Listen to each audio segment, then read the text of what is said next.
सभी को राधे राधे। हरे कृष्णा। भक्ति का स्वरूप शालग्राम शिला की महिमा आज मैं आपको ये सुनाऊंगी। श्री पार्वती जी ने पूछा, प्रभु विश्वेश्वर, श्रेष्ठ भक्ति का क्या स्वरूप है जिसके जानने मात्र से मनुष्यों को सुख प्राप्त होता है। महादेव जी बोले, देवी भक्ति 3 प्रकार की होती है, सात्विकी, राजसी और तामसी। इनमें सात्विकी उत्तम, राजसी मध्यम और तामसी कनिष्ठ है। मोक्ष रूप फल की इच्छा रखने वाले पुरुषों को श्री हरि की उत्तम भक्ति करनी चाहिए। अहंकार को लेकर या दूसरों को दिखाने के लिए अथवा ईर्ष्यावश या दूसरों का संहार करने की इच्छा से जो किसी देवता की भक्ति की जाती है वह तामसी बताई गई है। जो विषयों की इच्छा रखकर अथवा यश और ऐश्वर्य की प्राप्ति के लिए भक्ति की पूजा करता है उसकी भक्ति राजसी मानी गई है। ज्ञान परायण ब्राह्मणों को कर्म बंधन का नाश करने के लिए श्री विष्णु के प्रति आत्मसमर्पण की बुद्धि करनी चाहिए, यही सात्विकी भक्ति है। अतः देवी सदा सब प्रकार से श्री हरि का सेवन करना चाहिए। तामस भाव से तामस, राजस से राजस और सात्विक से सात्विक गति प्राप्त होती है। भगवान गोविंद में भक्ति रखने वाले पुरुषों को समस्त देवता प्रसन्नता पूर्वक शांति देते हैं। ब्रह्मा आदि देवेश्वर उनका मंगल करते हैं और प्रधान मुनीश्वर उन्हें कल्याण प्रदान करते हैं। जो भगवान गोविंद में भक्ति रखता है उनके लिए भूत पिशाचों सहित समस्त ग्रह शुभ हो जाते हैं। ब्रह्मा आदि देवता उन पर प्रसन्न होते हैं तथा उनके घरों में लक्ष्मी सदा स्थिर रहती है। भगवान गोविंद में भक्ति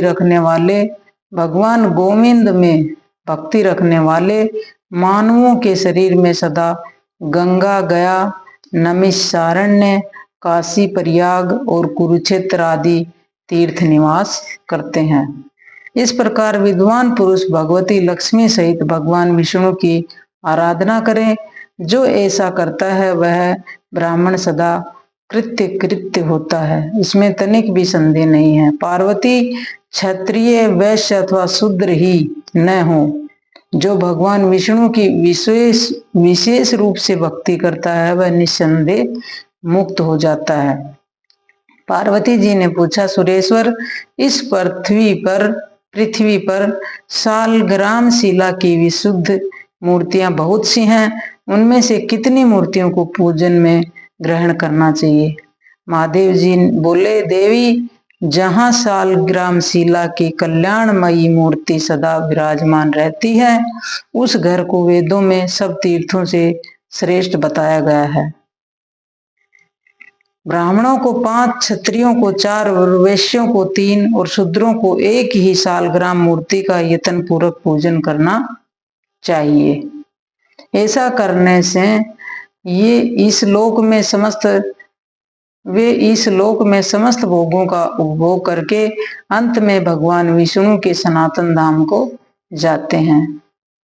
यह शालग्राम शिला भगवान की सबसे बड़ी मूर्ति है जो पूजन करने पर सदा पापों का अपहरण करने वाली है और मोक्ष रूप फल देने वाली है। जहाँ शालग्राम शिला विराजती हैं वहाँ गंगा, यमुना, गोदावरी और सरस्वती सभी तीर्थ निवास करते हैं, इसमें तनिक भी संदेह नहीं है। अतः मुक्ति की इच्छा रखने वाले पुरुषों को इसका भली भांति पूजन करना चाहिए। देवेश्वरी, जो भक्ति भाव से जनार्दन का पूजन करते हैं उनके दर्शन मात्र से ब्रह्म हत्यारा भी शुद्ध हो जाता है। पितृ सदा यही बातचीत किया करते हैं कि हमारे कुल में वैष्णव पुत्र उत्पन्न हो, जो हमारा उद्धार करके हमें विष्णु धाम में पहुंचा सके। वही दिवस धन्य है जिसमें भगवान विष्णु का पूजन किया जाए और उसी पुरुष की माता, बंधु बांधव तथा पिता धन्य है जो श्री विष्णु की अर्चना करता है। जो लोग भगवान विष्णु की भक्ति में तत्पर रहते हैं उन सबको परम धन्य समझना चाहिए। वैष्णव पुरुषों के दर्शन मात्र से जितने भी उपपातक और महापातक हैं उन सब का नाश हो जाता है। भगवान विष्णु की पूजा में संलग्न रहने वाले मनुष्य अग्नि की भांति तेजस्वी प्रतीत होते हैं। वे मेघों के आवरण से उन्मुक्त चंद्रमा की भांति सब पापों से मुक्त हो जाते हैं। वैष्णवों के पूजन से बड़े बड़े पाप नष्ट हो जाते हैं। सब इच्छा से किया हुआ पाप, शुष्क अनिच्छा से किया हुआ पाप, लघु और स्थूल मन, वाणी और शरीर द्वारा किया हुआ, प्रमाद से होने वाला और जानकर और अनजान में किया हुआ जो पाप है वह सब वैष्णवों के साथ वार्तालाप करने से नष्ट हो जाता है। साधु पुरुषों के दर्शन से पापहीन पुरुष स्वर्ग को जाते हैं और पापिष्ठ मनुष्य पाप से रहित शुद्ध हो जाते हैं। यह बिल्कुल सत्य बात है। भगवान विष्णु का भक्त पवित्र को भी पवित्र बनाने वाला तथा संसार रूपी कीचड़ के दाग को धो डालने में दक्ष होता है, इसमें तनिक भी संदेह नहीं है। जो विष्णु भक्त प्रतिदिन भगवान विष्णु मधुसूदन का स्मरण करते हैं उन्हें विष्णु में समझना चाहिए। उनके विष्णु रूप होने में तनिक भी संदेह नहीं है। भगवान के श्री विग्रह का वर्ण नूतन मेघों की नील घटा के समान श्याम और सुंदर है।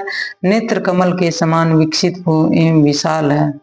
वे अपने हाथ में चक्र, गदा और पद्म धारण किए हुए हैं और शरीर पर पीतांबर शोभा पा रहा है। वक्षस्थल कौस्तुभ मणि से दीप्यमान है। श्री हरि गले में वनमाला धारण किए हुए हैं। कुंडलों की दिव्य ज्योति से उनके कपोल और मुख की कांति बहुत बढ़ गई है। किरीट से मस्तक सुशोभित है। कलइयों में कंगन, बाहों में भुजबंद और चरणों में नुपुर शोभा दे रहे हैं।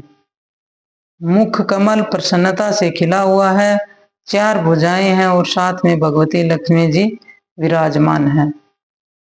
पार्वती जो ब्राह्मण भक्ति भाव से युक्त हो इस प्रकार श्री विष्णु का ध्यान करते हैं वे साक्षात विष्णु के स्वरूप हैं। वे ही वास्तव में वैष्णव हैं, इसमें तनिक भी संदेह नहीं है। देवेश्वरी उनका दर्शन मात्र करने से, उनमें भक्ति रखने से, उन्हें भोजन कराने से तथा उनकी पूजा करने से निश्चय ही वैकुंठ धाम की प्राप्ति होती है। राधे राधे।